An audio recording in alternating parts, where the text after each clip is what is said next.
The world and its events had led to a challenging time when it comes to our mental health over the last few years. Mental health care, while essential, doesn't reach enough Americans to build resilience and cope with whatever life may throw their way, says today's incredible guest, Rita Brock. What we're seeing is people suffering, and that's not entirely a mental health problem. That's called moral distress, Dr. Brock explains.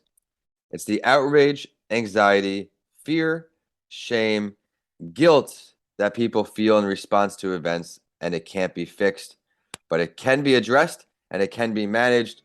Mental health family, I am very, very excited to be back on this show. It's another week, and I hope you had a great week in the past week and a great week ahead.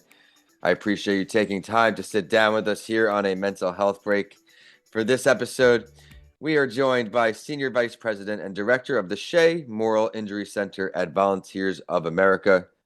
She leads the organization's efforts to deepen the understanding about moral injury in many populations who do experience it. The center builds on Volunteers of America's work, spanning more than a century of helping veterans and others who live with this emotional trauma. And I love the idea of helping veterans in any way you can. A little more about Dr. Brock. In her first master's degree, she studied youth development, psychology of religion, and pastoral counseling, and was employed as a youth minister. I am about ready to get the show started. And as we have someone on the show who is familiar with youth development, this week's spotlight story at the halfway point will be on an article titled Adolescent Mental Health from the World Health Organization. We'll get Rita's take on it and so much more. First, before we get all of that value from Dr. Brock, I have to ask you, Rita, what does mental health mean to you? Well, I think it's a very complicated thing. It involves our ability to think and reflect and feel the serious moral challenges of life, and to be able to sustain in those challenges our most important relationships, including our relationships to ourselves and our own meaning system. I like that, to our own systems. So you're saying everyone's mental health may be different then. We're not a one size fits all. That's right. And my own background and work on this is in the direction of spiritual health, which is the intersection of religion and psychology. I like because that. I think meaning systems are often religious for people. Very well said there. And I appreciate you kicking us off. Rita and everyone, again, welcome back to a mental health break. This is the podcast where we normalize the conversation around mental health. I am excited to have Rita join for everything I said in the intro and so much more. I looked into her a little more. She's passionate about her work. She's really her all into this mental health community. And I think this is a new perspective that can help everyone listening on. We were talking behind the show. We're both common interests in baseball, so we had a little baseball banter. Maybe some of that will come up throughout the show as well. She had some Mariners fanship in her. I had the Yankees, some great matchups back when I was the kid in the playoffs with Ichiro and that 2001 team. But that's for another time. Rita, let's dive right into mental health.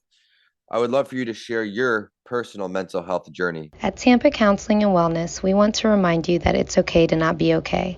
Reaching out for support and asking for a little extra help can be overwhelming, but everyone deserves a safe space to heal. We're so honored to be that space for Florida residents. If you want to learn more about our services or you'd like to set up a free consultation with one of our clinicians, you can call or text us at 813-520-2807. We're looking forward to growing with you. Sure. I actually spent the first 5 years of my life in a Japanese Buddhist family. And then I was sort of dropped into the U.S. military world because my stepfather was in the U.S. military and married my mother when I was 2.5. And so I had all of these struggles understanding a world that was really, really different from the Japanese Buddhist family with my grandparents and everybody that I was a big extended family I was raised in. And my grandfather was a serious Buddhist. He preached at the local temple. Okay. So it wasn't just cultural. It was deeply part of our spirituality when I was a kid. And so I switched languages, religions, culture, country, everything when I was 6 years old, first grade. And so that was already a shock, but it was also a time in the mid 1950s when there was a lot of anti-Japanese hatred. Okay. And so I grew up not understanding why sometimes people were mean to me or even violent, like hitting me at school and things. And my, in my Japanese sort of stoicism, I didn't tell my parents about any of that because I didn't even know how to explain it. And so really what helped me a lot in college was the development and the rise of the civil rights movement, which helped explain to me some of the social forces in my life that impacted me as a kid. And it meant a lot to me to learn those things and to meet. I went to college in California where there was a growing Asian American movement, and to meet Japanese Americans who were politically engaged and active and could articulate to me what happened to me as a child. It really helped a lot. It put a name on it. I think that's an amazing advice for everyone, not that specifically, but go find something you can resonate with, someone you can resonate with. I think that made things a little not easier for you, but able to understand. Yeah, it made sense. Like you often carry these moral challenges and things that happen to you, and you don't have a way to explain them to yourself. You just know you're in pain about it and it's puzzling. And if you're able to forbear and just hang in there and keep moving forward, it's a weight you carry. It just weighs you down. And having somebody just put a name on it and say, it's not your fault. These things just happen to people sometimes. That really lifted a whole lid on a lot of things that I hadn't had a way to process before. And it gave me language for it. It gave me a way to help prevent it happening to other people, or help other people who are experiencing the same thing process it by talking to them about it. I spent 14 years in a anti-racism human rights program for Los Angeles school districts, and talked to lots and lots of youth who experience similar things, and just giving them a chance to talk about it and say, yeah, that really did happen to you and it's terrible, can be really freeing. I love the perseverance and all the positivity you're extending from your experience. You're just making the world a better place. And I love when my guests come on here. And like I said in the beginning, such passion behind what they do. But once you started exploring all of these things, did you have a transformative moment that led you to the mental health world, or what led you to where you are today? I think it was it's like the 14 years I spent with youth. I did that starting in the mid 70s, when there was nothing written about sexual abuse of children or domestic violence. The feminist world was just beginning to talk about domestic violence. And so I was working with other adult counselors, and we were just sort of figuring it out as we went along. It wasn't in the mental health discourse. It wasn't in the religious discourse. It wasn't anywhere. And so from that process, I would say that I became committed to alleviating human suffering in any form I encountered it. And mental health is one of those. And I could see the devastating impact on teenagers of family violence, addiction, all of those sorts of things. And what I realized in that process was that people can carry awful things like that and still function. They're not, as we would call it, psychiatric cases. They weren't out of touch with reality. They were just deeply suffering and carrying a whole lot.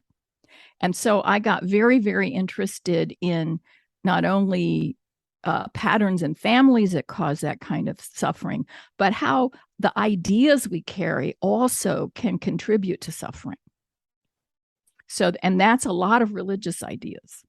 Yes, what we feed our mind, those things, they do play a major difference. And what you get in your head as your own self-worth.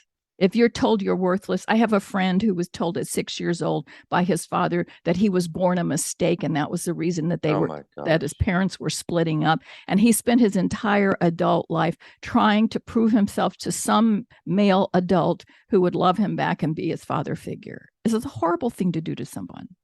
Yes, and it prevents them from really blossoming into the person they know they can be, follow their goals, follow their passions, and that's Yeah, terrible. yeah. I just remember this young woman who you could tell she had a lively spirit. She loved to sing, and but there was something flat about her, like she wasn't fully herself. And at one point, when we were all talking about family issues, she started to share how she had been a pretty good student in high school and tried really hard.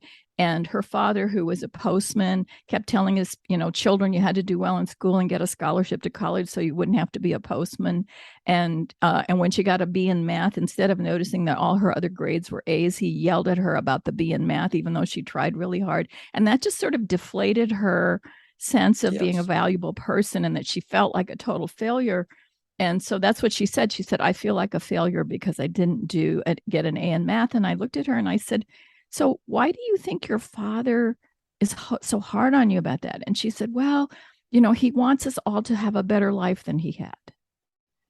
And I looked at her and I said, so what do you think he feels about his own life then?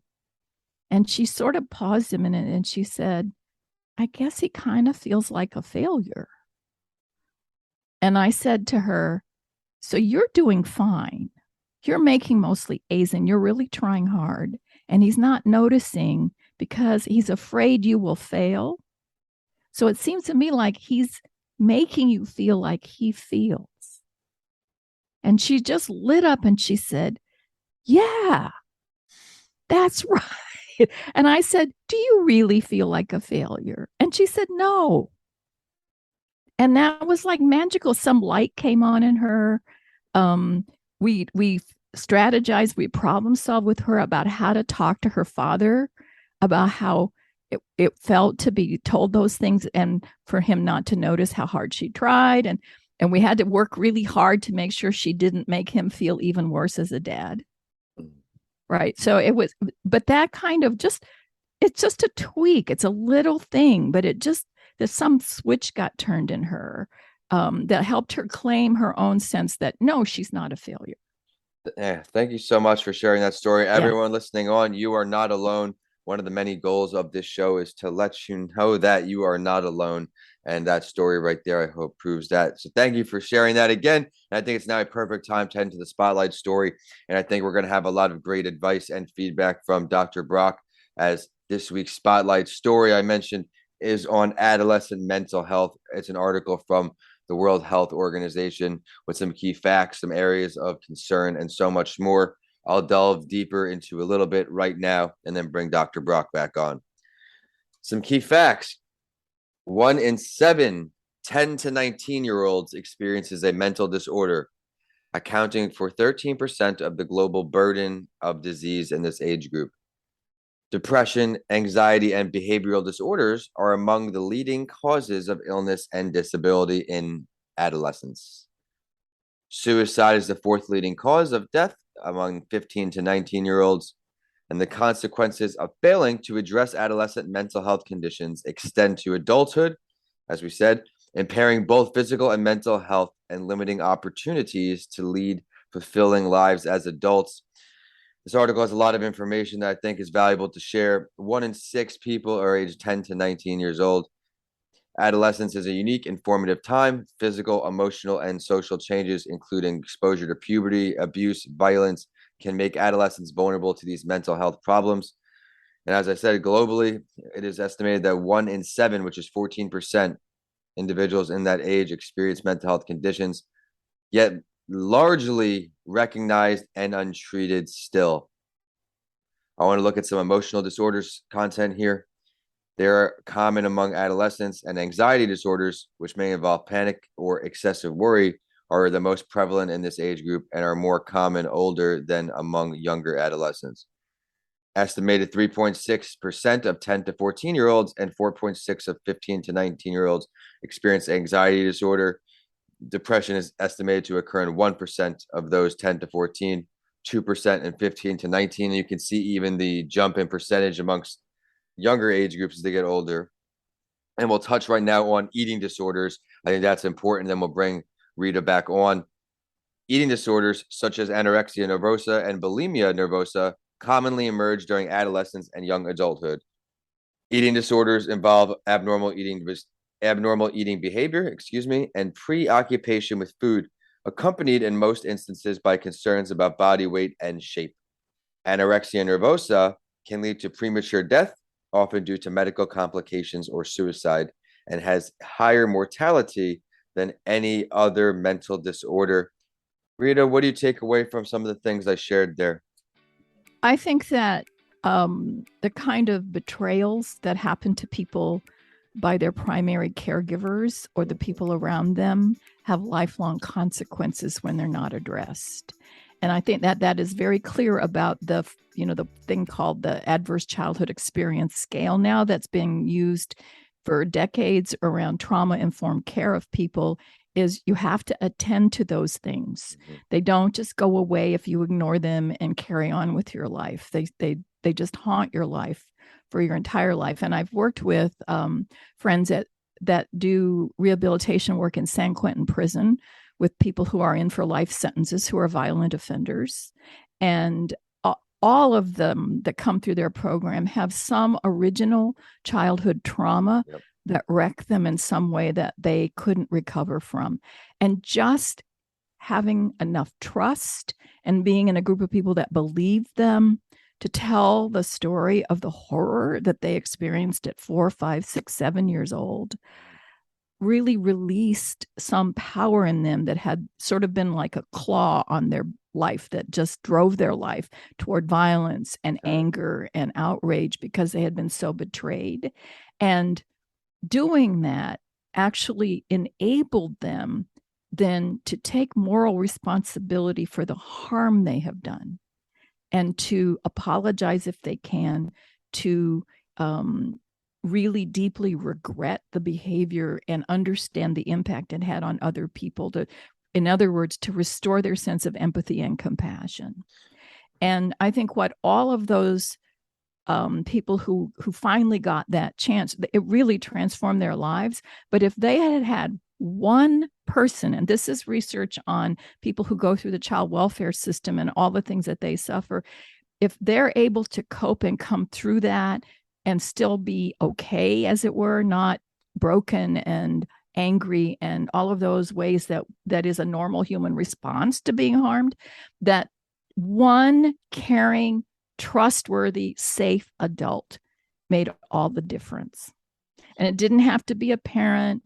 It didn't have, it could have been a counselor at school. It could have been a neighbor, a minister, a friend, just somebody that actually believed in them and was a safe person to be with can make a huge difference.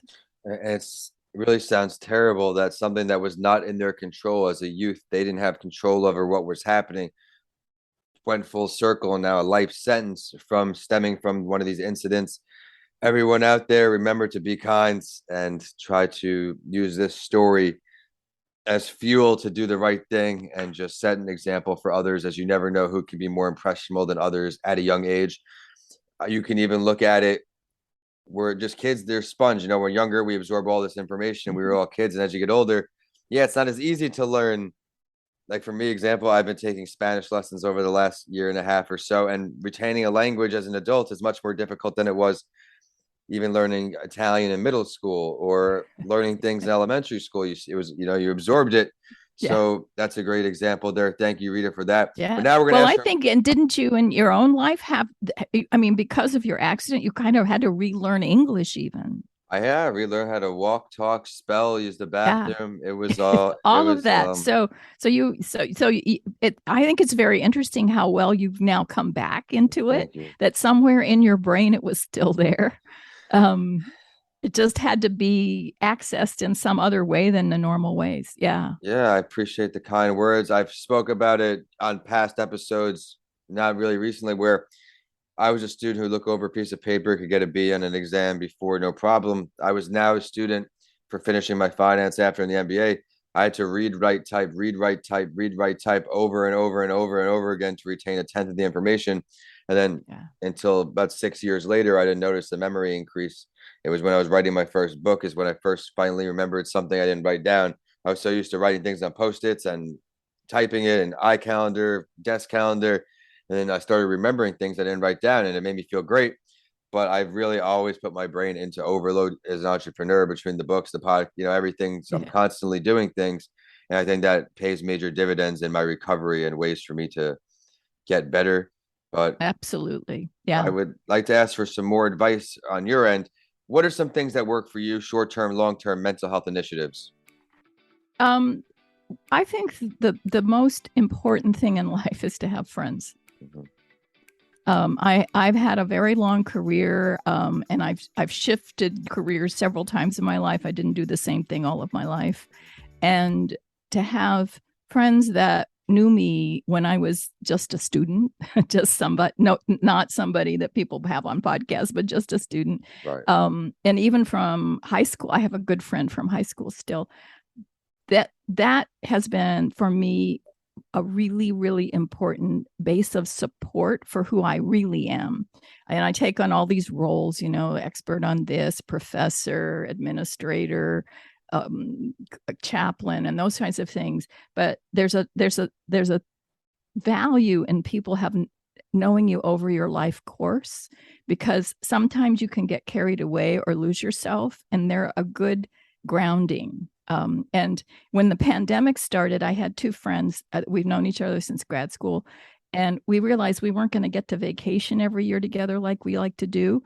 And so we started a Friday cocktail hour Zoom. We all like to Hey, go wine tasting. So we just wine and Friday afternoons. that's And awesome. Yeah. that's been so important for me in surviving the pandemic because I live alone. I got a cat too, that Yeah. helped. But having friends who you trust, who are safe, is a really, really important skill in life. And the older you get, the harder it is to have them.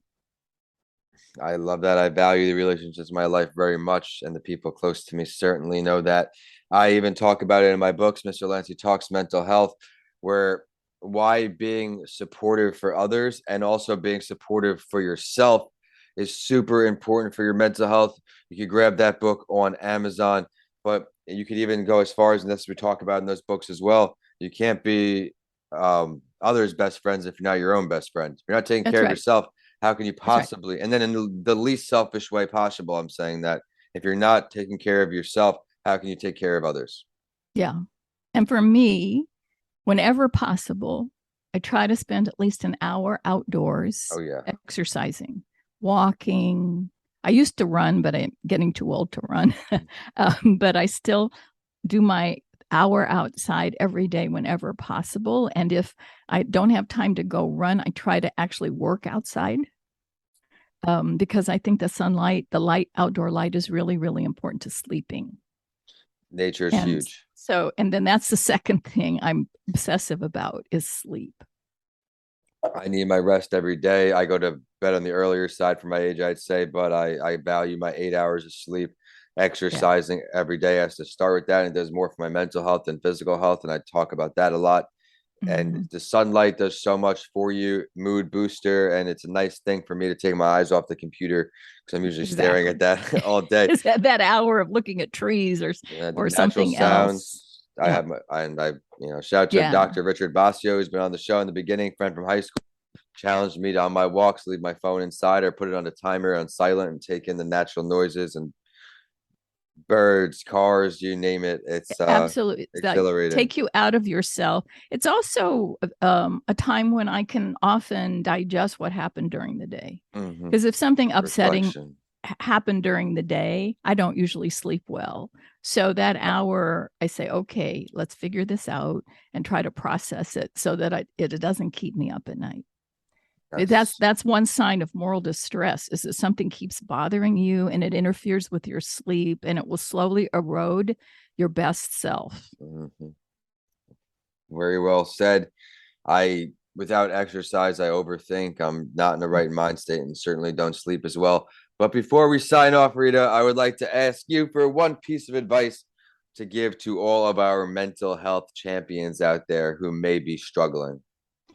If you are feeling not yourself, things are bothering you, you're pulling away from relationships that have been important, you find yourself emotionally detached or flat, reach out. Don't hold it in and think it will go away. And we have a program online that is an hour with other people that's just peer facilitated. It's not a therapy program or anything. Nobody's trying to fix you. It's just a place to share those kinds of things. We call it REST. Resilient Strength Time is the actual name, and the acronym is REST. But something like that, some place that you feel comfortable and safe enough to talk about it, is really, really important. It doesn't matter who that is or where that is, but it's important to have those spaces. You need a safe space. You can call it anything you like, but you need that opportunity to give yourself that freedom.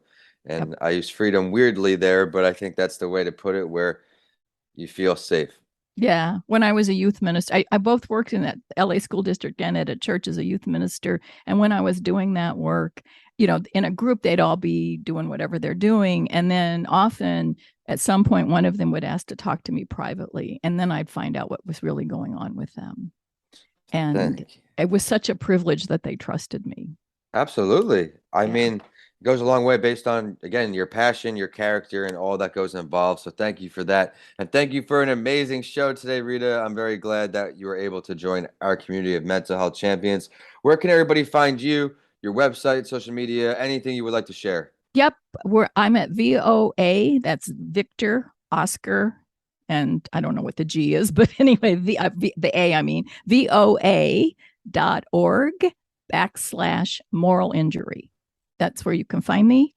And my email is R, as in red, R Brock, BROCK, @VOA.org. And I'm always happy to get emails. Thank you for sharing that. Sure. Thank you for coming on once again. Everyone tuning in, thank you for listening to our show. It's been a great, great episode, and I look forward to next week as well. I am at Vincent A. Lancy on all social media, YouTube, and my website is vincentalancy.com.